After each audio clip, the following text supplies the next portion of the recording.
Hello guys, আসসালামু আলাইকুম। সবাই কেমন আছেন? আশা করি সবাই ভালো আছেন। তো আজকে চলে আসলাম সেই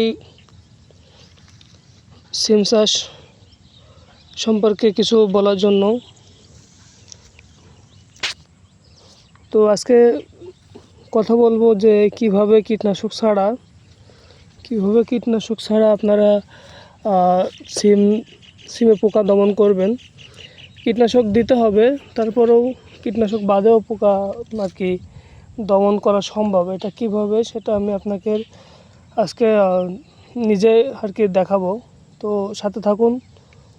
তো এর মাঝে বলবো যে সবাই আমাকে একটু সাপোর্ট করবেন, আমার চ্যানেলটা সাবস্ক্রাইব করে দিবেন। তো চলুন কিভাবে সিমের পোকা কীটনাশক ছাড়াই দমন করা সম্ভব সেটা আজকে আলোচনা করব। তো আমি যেটা বললাম যে কিভাবে কীটনাশক ছাড়া আপনাদের পোকা দমন করবেন, তো সেটা আমি আপনাদের দেখাচ্ছি।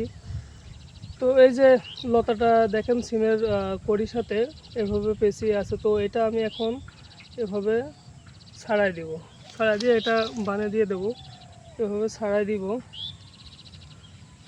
তো দেখতে পাচ্ছেন এখানে মিনিমাম 1 2 3 4টা জালি পড়েছে। তো এই জালিগুলো যদি আমি এভাবে পরিষ্কার করে দিই, এই যে জালিগুলো যদি এভাবে পরিষ্কার করে দিই, ব্যাস এই কড়িতে আর পোকা আসবে না। তো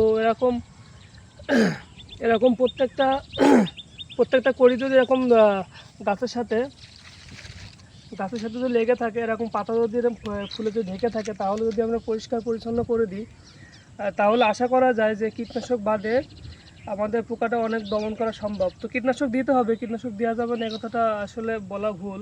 কীটনাশক বাদেও আপনাদের সিম ভালো আসবে না।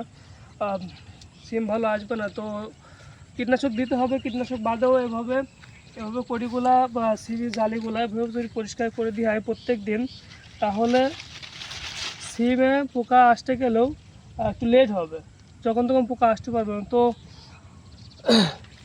তো আমি আপনাদের এই যে কাছ থেকে দেখাই যে আমি কিভাবে জালিটা আর কি পরিষ্কার করে দিলাম। এখানে যে বললাম 4টা জালি পড়ছে, 1 2 3 4 5টা সিম এখানে আমি পরিষ্কার করে দিচ্ছি। একটা সিমও পোকা নাই, দেখুন একটা সিমও পোকা নাই। তো আমরা প্রত্যেক দিনে এই 1 বিঘা জমিতে প্রতিদিনই কাজ করি।